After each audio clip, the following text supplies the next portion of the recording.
This is Brent of the Brookbush Institute, and in this video we're going to go over a variation of tibialis anterior activation that requires no equipment. Now this isn't my favorite variation. I prefer the previous video we showed where we had a monster band around a treatment table or a monster band hooked to something heavy and you were in long sit on the floor. That external resistance becomes real handy and you can get that recruitment pattern of heel strike.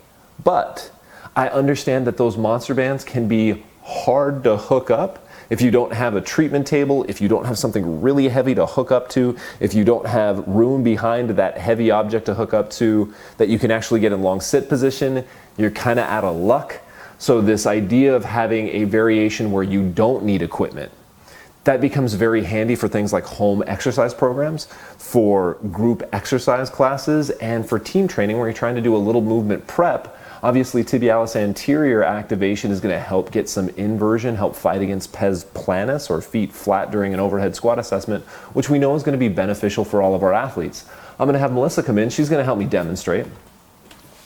Melissa does have a little lower extremity dysfunction. Right? She definitely works with some stuff in her ankles, and she can get a little flat-footed from her running and whatnot. She's going to get in plank position on the wall here to start. It is important to kind of be leaning against a wall. We want stability. We don't want to make somebody have to try to balance or stabilize, because I want to be able to focus on getting some activity in my tibialis anterior. Now, the cueing is the same. I need her to dorsiflex and invert to get her tibialis anterior drive up. But I also need her to reciprocally inhibit her overactive synergists, being her long toe extensors, especially her extensor digitorum longus, which is not only a dorsiflexor, but an everter and pronator of the foot, so it can really contribute to that flat-footedness. All right, so what she's going to do is she's going to try to get into as much dorsiflexion as she possibly can by driving this big toe knuckle, right, her first MTP up as high as she possibly can. That'll get her thinking about dorsiflexion and inversion, and then she's going to curl her toes at the same time to try to shut down EDL, extensor digitorum longus. Now you guys can see here, Melissa's having a hard time with her dorsiflexion.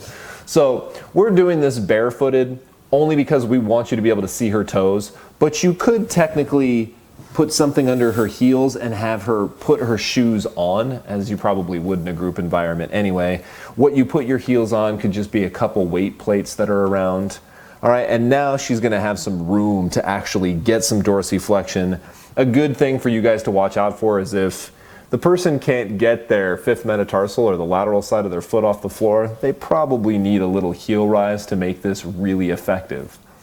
Now, the reason this isn't my favorite variation is effectiveness on this exercise. Actually getting some observable objective outcomes, like let's say an improvement in dorsiflexion goniometry, is 100% dependent on Melissa's effort. So if she just kind of goes through the motions and just kind of like flops her foot up and then back down, show them that, flop foot up, back down, just kind of flop foot up, back down. She just kind of does this thing, like you're not getting any results. But if she really tries to get in as much dorsiflexion as she possibly can and hold it with toes curled, I know she's going to activate the heck out of her tibialis anterior, and the reason being is she's working against her overactive calf complex. Right? So as long as she puts an effort, she really tries to get to the end of dorsiflexion, I know she's going to have to work against her own resistance here. Right? How's that going? Yeah, it's great. We usually have to go a little drill sergeant at this point. So up, hold, 2, 3, 4, squeeze, and back down. Right? I'll do like 2, 4, 2 count, right? One of my favorite tempos for activation exercise. Hold, 3, 4, back down. Come on, up. Let's go for some sexy shins, because everybody wants sexy shins.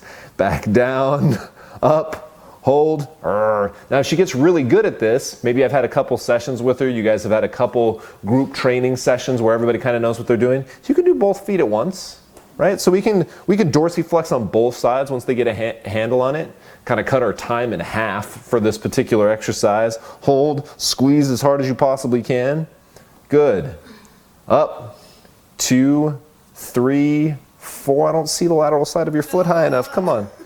I mean, how are you going to have sexy, sexy shins if you don't? That's what everybody wants, right? I heard that sexy shins were in this year. All right, back up. Good. And then back down. Now, the way your ankle's set up, your tibia isn't at the end of your foot, right? So if you dorsiflex, it's not like this where your tibia would move.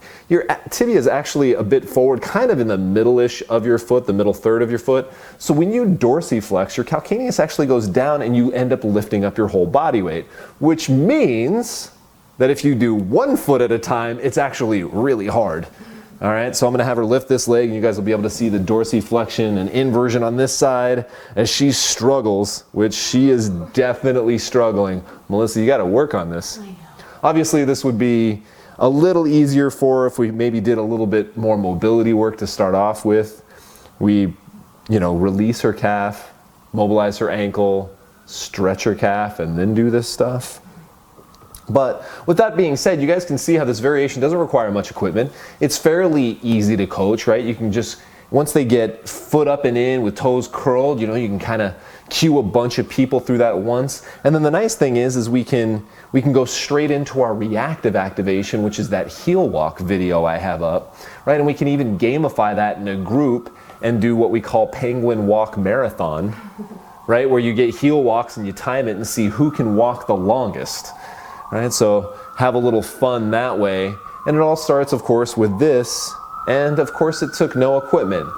Again, it doesn't get the same effect that I get out of something like the tibialis anterior activation that's resisted, but it does get me some pretty good results.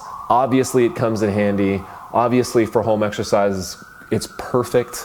And I'd really like to see a little bit more corrective exercise in our group environments. So if you guys have any questions, if you have any comments, please leave them in the box below. I look forward to seeing a lot more of this out in the field and in classes.